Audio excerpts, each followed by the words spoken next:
നമ്മുടെ പ്രധാനമന്ത്രി നരേന്ദ്രമോദിയെ പാർലമെന്റിനകത്ത് വെച്ച് ആക്രമിക്കാൻ പദ്ധതിയിട്ടു. എന്നിട്ട് വേണ്ടി വന്നാൽ വനിതാ എംപിമാർ തുണി വലിച്ചു കീറി ഒരു സീൻ ഉണ്ടാക്കാൻ വരെ പാർലമെന്റിൽ പദ്ധതി കിട്ടുന്നുള്ള വാർത്തകൾ കഴിഞ്ഞ ആഴ്ചയാണ് പുറത്തു വന്നത്. ഇപ്പൊ ഇതാ തുണിയില്ലാതെ ഒരു സംഘം യൂത്ത് കോൺഗ്രസ് പ്രവർത്തകർ രാജ്യത്തിന്റെ അഭിമാനത്തെ തന്നെ കളങ്കപ്പെടുത്തുന്ന തരത്തിൽ ഡൽഹിയിൽ നടക്കുന്ന ആർട്ടിഫിഷ്യൽ ഇന്റലിജൻസിന്റെ ആഗോള സമ്മിറ്റിൽ കടന്നു കയറി അലമ്പുണ്ടാക്കിയിരിക്കുന്നു എന്നുള്ള വാർത്ത വന്നിരിക്കുന്നു. ശ്രദ്ധിച്ചായിരുന്നോ കുമാർ ചെല്ലപ്പൻ സാർ? അത് ശ്രദ്ധിച്ചത് ഞാനത് ഇപ്പൊ ഒരു ദേശീയ ചാനലിൽ അത് സംബന്ധിച്ച വാർത്ത കണ്ടുകൊണ്ടിരിക്കുകയായിരുന്നു. അത് വളരെ ഞെട്ടിപ്പിക്കുന്ന ഒരു സംഭവമാണ്. ഒരു ആഗോള സമ്മേളനം, അതും ലോകത്തിലെ വൻകിട കോർപ്പറേറ്റുകളുടെ എല്ലാം തലവന്മാര്, സുന്ദർ പിച്ചൈ ഉൾപ്പെടെ ഉള്ള വ്യക്തികൾ ഇവിടെ എത്തിയിട്ടുണ്ട്. ആ സമ്മിറ്റിലാണ് ഈ പ്രശ്നം നടന്നത്. അത് മാത്രമല്ല, രാഷ്ട്ര തലവന്മാര്, ഫ്രഞ്ച് പ്രസിഡന്റ് ഇമാനുവൽ മെക്രോൺ, പിന്നെ മാർക്സിസ്റ്റുകാരനായ ബ്രസീലിയൻ പ്രസിഡന്റ് ലൂള, ഇവരെല്ലാവരും ഉൾപ്പെടെ ഡച്ച് പ്രധാനമന്ത്രി, അവരെല്ലാവരും വന്നിരിക്കുന്ന ഒരു സെമിനാറാണ്, ആ സമ്മിറ്റാണ്. വളരെ ഗൗരവമായ ചർച്ചകളാണ് അവിടെ നടന്നുകൊണ്ടിരിക്കുന്നത്. അത് അലങ്കോലപ്പെടുത്താനായിട്ട് രാഹുൽ ഗാന്ധിയുടെ നേതൃത്വത്തിൽ നടന്ന ഒരു കയ്യേറ്റമാണ്. ഇതിൽ രാഹുൽ ഗാന്ധിക്ക് വ്യക്തമായ പങ്കുണ്ട്. കാരണം അദ്ദേഹം ഇന്ന് രാവിലെ എങ്ങാണ്ട് ഉത്തർപ്രദേശിലെ ഏതൊരു കോടതിയിൽ, സുൽത്താൻപൂരിലെ ഒരു കോടതിയിലെ മാനനഷ്ട കേസിൽ പ്രതിയാണ് അദ്ദേഹം, ഡിഫമേഷൻ കേസിൽ പ്രതിയാണ്. അതിൽ മൊഴി നൽകാൻ പോയേക്കാണ്.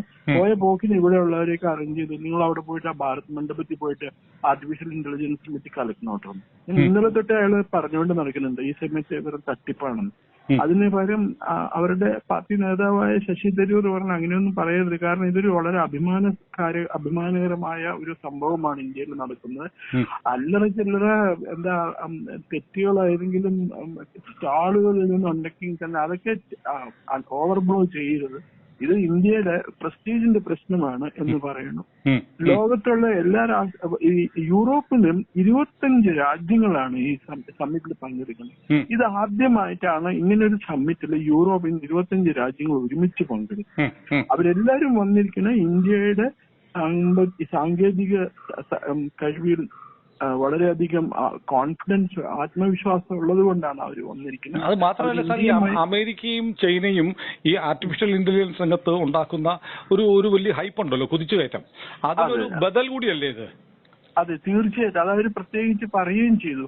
അമേരിക്കയും ചൈനയും കൂടി ഒരു മൊണോപ്പൊളി, ഒരു കുത്തക സൃഷ്ടിക്കുകയാണ് ആർട്ടിഫിഷ്യൽ ഇന്റലിജൻസ് രംഗത്ത്. അതിന് ഒരു ബദൽ ഉണ്ടാക്കാൻ വേണ്ടി ഇന്ത്യയാണ് നേതൃത്വം നൽകേണ്ടതെന്നാണ് അവർ ഈ പങ്കെടുത്ത നേതാക്കന്മാരെല്ലാം. അതെ, 25 രാജ്യത്തിലെ നേതാക്കന്മാരും ഈ AI രംഗത്ത് പ്രവർത്തിക്കുന്ന കമ്പനികളും ഇന്ത്യയാണ് ഇവർക്ക് ബദലായി, അമേരിക്കയ്ക്കും ചൈനയ്ക്കും ബദലായി AI സാങ്കേതിക വിദ്യയുടെ ലോകത്തെ നയിക്കേണ്ടത് എന്ന് പറയുന്ന സമ്മിറ്റാണിത്, അല്ലേ? അതെ അതെ, ഈ സമ്മിറ്റിൽ വെച്ചിട്ടാണ് സുന്ദർ പിച്ചൈ, നമ്മുടെ ഈ ഗൂഗിളിലെ ചീഫ് എക്സിക്യൂട്ടീവ് ഓഫീസർ, ഇന്ത്യക്കാരനാണ്. അദ്ദേഹം $15 ബില്യൺ എനിക്കറിയില്ല എത്ര രൂപയായിട്ട് കൺവേർട്ട് ചെയ്യണം. വിശാഖപട്ടണത്തിൽ വലിയ ഡാറ്റാ സെന്റർ ഉണ്ടാക്കാൻ പോകുന്നു. പിന്നെ അണ്ടർ വാട്ടർ കേബിൾ ഇതൊക്കെ വരാൻ പോകുന്നു. ഈ വന്നിരിക്കുന്നവര് മുഴുവനും വളരെ ശുഭപ്രതീക്ഷയായിട്ടാണ് വന്നിരിക്കുന്നത്. ഇന്ത്യ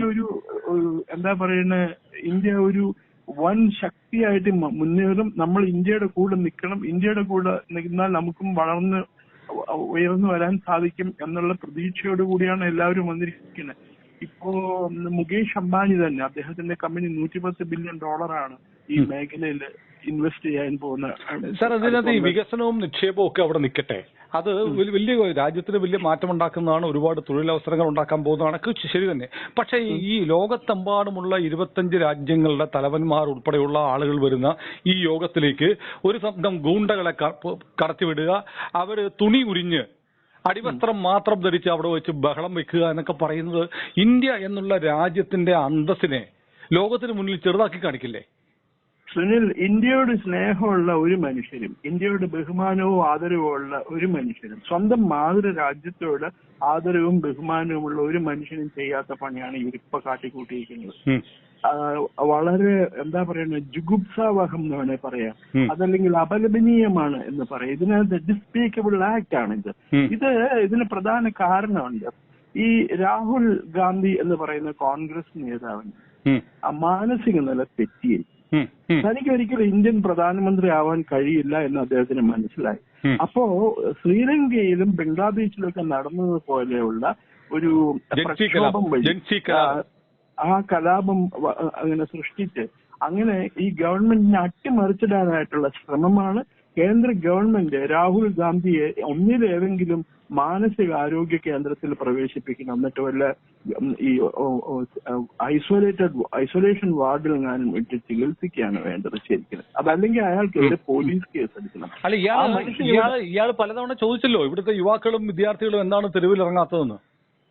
അതിനെ എൻകറേജ് ചെയ്യിപ്പിക്കാൻ വേണ്ടിയിട്ടാണ് അയാൾ ഇത് ചെയ്തിട്ട് പോയിരിക്കുന്നത്. അപ്പൊ നോക്കുമ്പോ അയാൾ ഇവിടെ ഇല്ല, അയാൾ സുൽത്താൻപൂരിൽ പോയിരിക്കുകയാണ്, യുപിയിൽ ഇന്ന് രാവിലെ പോയിരിക്കുകയാണ്. അവിടെ വെച്ച് ഇന്ന് രാവിലെ പത്രക്കാരെ അയാളോട് ഈ ജനറൽ നർവാനയുടെ നമ്മൾ രാവിലെ സംസാരിച്ചിരുന്നില്ലേ, അതിനെ പറ്റി ചോദിച്ചപ്പോ അയാൾ ഒഴിഞ്ഞു മാറി, അയാൾ മിണ്ടിയില്ല, അയാൾ കാറി കയറി മിണ്ടാണ്ട് പോയി. അയാൾ നർവാനയുടെ സ്റ്റേറ്റ്മെന്റിനെ കുറിച്ച് മറുപടി പറഞ്ഞില്ല. അയാൾ പത്രക്കാരിൽ നിന്ന് ഓടി രക്ഷപ്പെടുക ചെയ്ത്. അയാള് ഇന്ത്യയെ തകർക്കാൻ വേണ്ടിയിട്ടുള്ള, ഇന്ത്യയിലെ ജനാധിപത്യ സംവിധാനത്തെ തകർക്കാൻ വേണ്ടിയിട്ടുള്ള എല്ലാ തന്ത്രങ്ങളുമാണ് അയാൾ പ്രയോഗിച്ചുകൊണ്ടിരിക്കുന്നത്. മണ്ടൻ എന്ന് സുനിൽ പറയാറില്ല, അയാൾ മണ്ടനല്ല, അയാൾ അതിബുദ്ധിയാണ്, മറ്റേ വിനാശകരമായ ബുദ്ധിയാണ് രാജ്യവിരുദ്ധനാണെന്ന് തെളിയിച്ചുകൊണ്ട്. മാത്രം സർപ്പദൃഷ്ടി, അവന്റെ കണ്ണ് കണ്ട് അറിയാൻ പാടില്ല കള്ളനാന്നുള്ള വിവരം. Number 1 fraud, is A number 1 fraud. അയാൾ രാജ്യത്ത് നിന്ന് തന്നെ പുറത്തു പോകണം. അയാൾ അമ്മ അയാളുടെ പെങ്ങൾ ഇവിടുന്ന് പുറത്തു പോയാൽ മാത്രമേ രാജ്യം നന്നാവൂ. അല്ല സാർ, ഇയാൾ നേരത്തെ പറഞ്ഞല്ലോ ഞാൻ ഇന്ത്യൻ സ്റ്റേറ്റിനെതിരെയാണ്. ഒരാളും അങ്ങനെ പറയില്ല, ഇന്ത്യ എന്ന രാഷ്ട്രത്തിനെതിരാണ് എന്റെ യുദ്ധം എന്ന് അയാൾ പറഞ്ഞല്ലോ. സോറോസിന്റെ അത് അയാളെ കൊണ്ട് പറയിപ്പിക്കുന്നതാണ്. ഈ ജോർജ് സോറോസിനെ പോലുള്ള ആൾക്കാര് അയാളെ കൊണ്ട് പറയിപ്പിക്കുന്നതാണ്. അതല്ലാതെ അയാൾക്ക് എന്തെങ്കിലും ഒരു വിവരമുണ്ടോ? അയാൾക്ക് എന്തെങ്കിലും ഇപ്പൊ ഈ ബജറ്റിനെ പറ്റിയിട്ട് അയാൾ സംസാരിക്കാൻ തുടങ്ങിയിട്ട് അയാൾ ബജറ്റിനെ പറ്റി എന്തെങ്കിലും പറഞ്ഞു? അത് ചക്കയാണോ മാങ്ങയാണോ ചക്കക്കുരു ആണോ എന്ന് അറിയാമെങ്കിലല്ലേ പറയാൻ പറ്റുള്ളൂ. അയാൾ ഒന്നും പറഞ്ഞിട്ടില്ല. അത് ഞാൻ നോക്കിക്കഴിഞ്ഞപ്പോ ഈ പുസ്തകം അല്ലാണ്ട് വേറെ ഒന്നുമില്ല അയാളുടെ കയ്യിൽ ഇഷ്യൂ. ഇനിയിപ്പോ പറയും AI സമ്മിറ്റ് തകർന്നതിന് പ്രധാനമന്ത്രി ഉത്തരവാദിയാണ്, ഗവൺമെന്റ് രാജിവെക്കുമെന്ന് പറയാം. AI സമ്മിറ്റ് തകർന്നിട്ടൊന്നുമില്ല. കാരണം ഇപ്പൊ ഇമാനുവൽ മൈക്രോണൊക്കെ ഇവിടെ ഉണ്ട്. അവർക്കൊക്കെ അവരുടേതായ വിവരങ്ങള് അപ്പൊ കിട്ടാനായിട്ടുള്ള സംവിധാനം ഉണ്ട്. അവർക്ക് മനസ്സിലാവും ഇയാളാണ് ചെയ്തത് മുഴുവനും. അല്ല സാർ, മറ്റൊന്ന് ശ്രദ്ധിച്ചായിരുന്നോ? മാക്രോൺ വന്നിട്ട് മുംബൈയിലെ തെരുവുകളിലൂടെ വെളുപ്പിന് ജോഗിങ്ങിന് പോയി, ഷോപ്പിംഗ് മാളിൽ പോയി. കാരണം അത് എത്ര സുരക്ഷിതമാണ് ഇന്ത്യ മോദിയുടെ കാലത്ത്. അതല്ലേ അതിലൂടെ കിട്ടുന്നൊരു മെസ്സേജ്. തീർച്ചയായിട്ടും. അത് പ്രധാനമന്ത്രി മെക്രോണിനെ കണ്ടു കഴിഞ്ഞപ്പോ ചോദിച്ചത് ഇതാണ്, നിങ്ങൾ രാവിലെ ജോഗിങ്ങിന് പോയിരുന്നു അല്ലെ, എങ്ങനെ ഉണ്ടായിരുന്നു ചോദിച്ചു. വളരെ നന്നായിരുന്നു എന്ന് പറഞ്ഞു. ഞാനിപ്പോ ഇന്നൊരു വീഡിയോ കണ്ടിരുന്നു. അദ്ദേഹം ഇന്ത്യയിലെ വ്യവസായ പ്രമുഖന്മാരുമായിട്ട് ചർച്ച നടക്കുന്നത്. എല്ലാവരെയും അദ്ദേഹം ഫസ്റ്റ് നെയിം കൊണ്ടാണ് അഡ്രസ് ചെയ്യുന്നത്. ചന്ദ്രശേഖർ ടാറ്റ ഗ്രൂപ്പിന്റെ ചെയർമാൻ, ഹലോ ചന്ദ്ര എന്നൊക്കെ വിളിച്ചിട്ടാണ് അദ്ദേഹം സംസാരിക്കുന്നത്. അപ്പൊ ഒന്ന് ആലോചിച്ച് നോക്കുക, ആ മനുഷ്യന് ഇന്ത്യനെ പറ്റി എത്രമാത്രം അറിഞ്ഞിരിക്കണമെന്ന് ആലോചിച്ച് നോക്കുക. അവർക്കൊക്കെ ഈ ഫാമിലിനെ പറ്റി അവർക്ക് വിവരമില്ല എന്നാണോ നമ്മൾ കരുതിയിരിക്കണേ? അവർക്ക് ഇയാളെ പറ്റി നന്നായിട്ട് അറിയാം. ഇയാളെ ഈ പറഞ്ഞ പോലെ കുട്ടിക്കുരങ്ങനെ കൊണ്ട് ചേറ് മാന്തിക്കാന്നിട്ട് പറയില്ലേ. പക്ഷെ എന്തൊരു ലജ്ജാകരമാണ് സാർ, എന്തൊരു ലജ്ജാകരമാണ്. ഒരു ഭാരതീയനും രാജ്യത്തിന്റെ അന്തസ്സുയർത്തി ഇടിച്ചു താഴ്ത്തുന്ന തരത്തിൽ ഭാരത് മണ്ഡപത്തിൽ ഇങ്ങനെ ഒരു പരിപാടി നടക്കുമ്പോൾ 25 രാജ്യങ്ങളുടെ പ്രതിനിധികൾ ഉണ്ടാവുമ്പോൾ അവിടെ അർദ്ധനഗ്നരായ ഒരു പറ്റം ഗുണ്ടകളെ കയറ്റിവിട്ട് ഇങ്ങനെ ഒരു പരിപാടി നടത്താൻ ഒരു ഭാരതീയനും തോന്നില്ല. ഇത് കോൺഗ്രസിന്റെ പണ്ട് തൊട്ടേ ഉള്ള കൾച്ചറാണ് സുനിൽ. 1977 കോൺഗ്രസ് തോറ്റ് മൊറാർജി ദേശായിയുടെ നേതൃത്വത്തിൽ ജനതാ പാർട്ടി ഗവൺമെന്റ് അധികാരം ഏറ്റെടുത്തപ്പോൾ അന്നും അവർ ഇതുപോലെ ഡൽഹിയിലും അതുപോലെ പാർലമെന്റിലും വലിയ ബഹളം ഉണ്ടാക്കിക്കൊണ്ടിരുന്നു. അവർക്ക് അധികാരം ഇല്ലെങ്കിൽ അവർക്ക് ശ്വാസം മുട്ടും. അധികാരത്തിന്റെ ഇടനാഴികളിൽ നിന്ന് അവരെ അകറ്റി നിർത്തിയാൽ അവർക്ക് ശ്വാസം മുട്ടും, അവർക്ക് ജീവിക്കാൻ പറ്റില്ല. പ്രധാനമന്ത്രി പറഞ്ഞ പോലെ പ്രധാനമന്ത്രി കസേര എന്ന് പറഞ്ഞാൽ ഗാന്ധി നെഹ്റു കുടുംബത്തിന്റെ സ്വന്തമാണെന്നാണ് അവരുടെ വിചാരം. എന്ന് പറഞ്ഞാൽ നമ്മൾ മലയാളത്തിൽ പറയുന്നത് പോലെ അത് അവരുടെ അട്ടിപ്പേറാണ് എന്നുള്ളതാണ് വിചാരം. ഈ മനുഷ്യന്റെ ഇന്ത്യൻ DNA പരിശോധിക്കണമെന്ന് പറഞ്ഞതാണ് ഈ നമ്മുടെ ഒരു MLA ഉണ്ടായിരുന്നല്ലോ അൻവർ പറഞ്ഞ അയാൾ പറഞ്ഞ ഒരേ ഒരു കാര്യമാണ് സത്യം. കാരണം ഇയാളുടെ DNA പരിശോധിക്കണം. DNA പരിശോധിച്ചാൽ വേറെ പല കാര്യങ്ങളും പുറത്തറിയാൻ പറ്റും. പച്ചയ്ക്ക് പറഞ്ഞാൽ ഇയാളുടെ തന്ത ആരാണെന്ന് പരിശോധിക്കണം എന്നല്ലേ അൻവർ പറഞ്ഞത്? അത് സംശയമുണ്ടോ? ഇത് എല്ലാവർക്കും അറിയാവുന്ന കാര്യമല്ലേ? ഇത് എന്താ ഡൽഹിയിലുള്ള എല്ലാവർക്കും അറിയാവുന്ന കാര്യമല്ലേ? ഈ ചെറുക്കന്റെ അച്ഛൻ മറ്റേ രാജീവ് ഗാന്ധി അല്ല എന്നുള്ളവർ എല്ലാവർക്കും അറിയാവുന്ന കാര്യമുണ്ട്. It is A fact. നടന്ന സംഭവമാണ് എല്ലാവരും പറയുന്നത്. ഒന്നോ രണ്ടോ ആൾക്കാരാണെങ്കിൽ പിന്നെയും പോട്ടെന്ന് വെക്കുക, എല്ലാവരും പറയണ്ട. പിന്നെ മാനസിക നില തെറ്റിയിരിക്കുകയാണ്. പണ്ട് എന്തോ അസുഖം ഉണ്ടായിരുന്നു പറഞ്ഞു കേട്ടിട്ടുണ്ട്. അതെ. അതുകൊണ്ടാണ് ഈ ആൾക്കാരൊക്കെ ആയിട്ട് ബഹളം ഉണ്ടാക്കുന്നത്. ഞാൻ നമ്മളൊരിക്കൽ സംസാരിച്ചില്ലേ, മന്ത്രി ആയിരുന്ന അരുൺ സിംഗിന്റെ മകനെ ഇയാൾ തള്ളി താഴ്ത്തിട്ടു. അവസാനം ആ ചെറുക്കൻ എഴുന്നേറ്റ് ഒരു നിവൃത്തിയില്ലാണ്ട് ഒരു തൊഴി വെച്ചു കൊടുത്തു. ഞാൻ അവരവിടുന്ന് വീട് വിട്ട് പോയതൊക്കെ. പിന്നെ മാത്രം പിന്നെ ഈ റൂമറുകൾ പലതുണ്ടല്ലോ. ഈ ശ്രീപെരുമ്പത്തൂരിൽ രാജീവ് ഗാന്ധി കൊല്ലപ്പെട്ട് കഴിഞ്ഞപ്പോഴത്തേക്ക് DNA പരിശോധിക്കാനായിട്ട് നോക്കിയപ്പോ രാഹുലിന്റെ എടുക്കണ്ട, പ്രിയങ്കയുടെ എടുത്താൽ മതി എന്ന് സോണിയാഗാന്ധി പറഞ്ഞു എന്നൊക്കെ ഉള്ള കഥ ഇങ്ങനെ ഓൺലൈനിൽ കിടപ്പുണ്ട്. നേരാണോ അല്ലയോ എന്ന് ദൈവത്തിനറിയാം. സുനിൽ, അത് കഥയല്ല, അത് നടന്ന സംഭവമാണ്. പത്രങ്ങളൊക്കെ റിപ്പോർട്ട് ചെയ്തിരുന്നല്ലോ. അതെയോ? അക്കാലത്ത് പത്രങ്ങളൊക്കെ റിപ്പോർട്ട് ചെയ്തിരുന്നു. എന്താണ് റിപ്പോർട്ട് ചെയ്ത് ഇങ്ങനെയാണ്, പ്രിയങ്കയുടെ DNA ആണ് പരിശോധിച്ചിരുന്നത്. വേറൊന്നും എഴുതിയിട്ടുണ്ടായിരുന്നില്ല. ഇവന്റെ DNA പരിശോധിച്ചില്ല, പ്രിയങ്കയുടെ DNA ആണ് പരിശോധിച്ചത്. എന്റെ ഇപ്പൊ പേടി എന്തെന്നറിയോ? ഇപ്പൊ നമ്മുടെ പ്രധാനമന്ത്രിയെ ആണ് ഇവർക്ക് വലിയ തടസ്സം. ഇവർക്ക് അധികാരത്തിൽ വരാനുള്ള തടസ്സം നരേന്ദ്രമോദി എന്നുള്ള മനുഷ്യന്റെ സാന്നിധ്യമാണ്. അദ്ദേഹം ലോക രാജ്യങ്ങൾക്കിടയിൽ നേടിക്കൊണ്ടിരിക്കുന്ന അംഗീകാരമൊക്കെ ഇവരെ വിറളി പിടിപ്പിക്കുകയാണ്. അതുകൊണ്ട് പ്രധാനമന്ത്രിയെ നേരിട്ട് ആക്രമിക്കാനും വകവരുത്താനും വല്ലതും ഇവർ ശ്രമിക്കുമോ എന്നുള്ള ഭയം ഇപ്പോൾ എനിക്കുണ്ട്.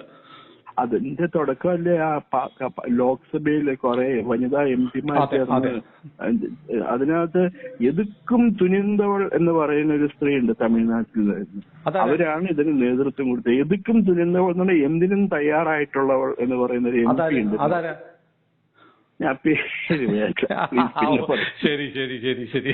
നേരിട്ട് കാണുമ്പോ ഞാൻ പറയാം. പക്ഷെ ഇത് വളരെ അൺഫോർച്ചുനേറ്റ് ആണ്, വളരെ ഡെസ്പീക്കബിൾ ആണ്. ഒരു രാജ്യത്തിന് എങ്ങനെ മറ്റുള്ള രാഷ്ട്രങ്ങളുടെ മുമ്പിൽ താറടിച്ച് കാണിക്കാം എന്നുള്ളതിന്റെ ഏറ്റവും വലിയ തെളിവാണ് ഇന്ന് കോൺഗ്രസുകാരും രാഹുൽ ഗാന്ധി കൂടി ചെയ്ത് കാണിച്ചത്. അതെ, വളരെ നിർഭാഗ്യകരമാണ്, രാജ്യവിരുദ്ധമാണ്. ഇന്ത്യയുടെ അന്തസ്സിനെ ഇടിച്ചു താഴ്ത്താൻ രാജ്യദ്രോഹിയായ ഒരു അല്പബുദ്ധിയല്ല, വക്രബുദ്ധി നടത്തുന്ന പുതിയ നാടകത്തിലെ ഏറ്റവും പുതിയ എപ്പിസോഡാണ്. വേറൊരു കാര്യം സുനിൽ ശ്രദ്ധിച്ചിട്ടില്ലേ? ഇന്ത്യൻ പ്രധാനമന്ത്രി ഇപ്പൊ രാഹുൽ ഗാന്ധിയുടെ ആരോപണങ്ങളൊന്നും ശ്രദ്ധിക്കാറേയില്ല. അതിന് ഒരു വാല്യൂ പോലും കൊടുക്കാറില്ല. അദ്ദേഹം പാർലമെന്റിൽ പ്രസംഗിക്കുമ്പോൾ പ്രസംഗമധ്യേ എന്തെങ്കിലും പറഞ്ഞാലായി. അതല്ലെങ്കിൽ അദ്ദേഹം ഈ രാഹുൽ ഗാന്ധി പറയണത് ഒന്നും തന്നെ കാര്യമാക്കാറില്ല, ഇഗ്നോർ ചെയ്യുക. അത് ശ്രദ്ധിക്കാറില്ല അദ്ദേഹം. ഈ നമ്മുടെ സായിപ്പന്മാര് പറയുക, the best way to insult a person is to ignore him. ഒരാളെ അപമാനിക്കാവുന്നതിന്റെ ഏറ്റവും നല്ല മാർഗം അയാളെ ഇഗ്നോർ ചെയ്യുക. അങ്ങനെ ഒരാൾ അവിടെ ഉണ്ടെന്ന് കൂടി കരുതരുത് നമ്മൾ. അതാവുമ്പോ അയാളെ മാനസികമായിട്ട് അയാളെ തളരും. ഇയാൾ ഓർത്തിരിക്കണം, ഈ രാഹുൽ ഗാന്ധി, ഞാൻ പ്രതിപക്ഷ നേതാവാണ്, പ്രധാനമന്ത്രി സഭാ നേതാവാണ്, ഞാൻ പ്രതിപക്ഷത്തിന്റെ നേതാവാണ്. ഞാൻ പറയുന്ന ഓരോ വാക്കുകളും ദേശീയ തലത്തിൽ ശ്രദ്ധിക്കപ്പെടേണ്ടതാണ് എന്നുള്ള ബോധം അയാൾക്ക് വേണം. പക്ഷെ അയാൾക്കോ ബോധമില്ല. അയാളുടെ കൂടെ അയാളുടെ രാഷ്ട്രീയ ചാണക്യനോ രാഷ്ട്രീയ ഗുരു എന്നും പറഞ്ഞുകൊണ്ട് ഒരുത്തം നടക്കുന്നുണ്ട്. അയാൾക്ക് ഒട്ടും ബോധമില്ല. വല്ലാത്ത നിർഭാഗ്യകരമായ അവസ്ഥയാണ്. ഏതായാലും നമുക്ക് പുതിയ അപ്ഡേറ്റ്സുമായി പ്രേക്ഷകരുടെ മുന്നിലേക്ക് വീണ്ടും വരാം. അതുവരെ എല്ലാവർക്കും നമസ്കാരം. ഇന്ത്യ ലൈവിനൊപ്പം സഞ്ചരിക്കുക.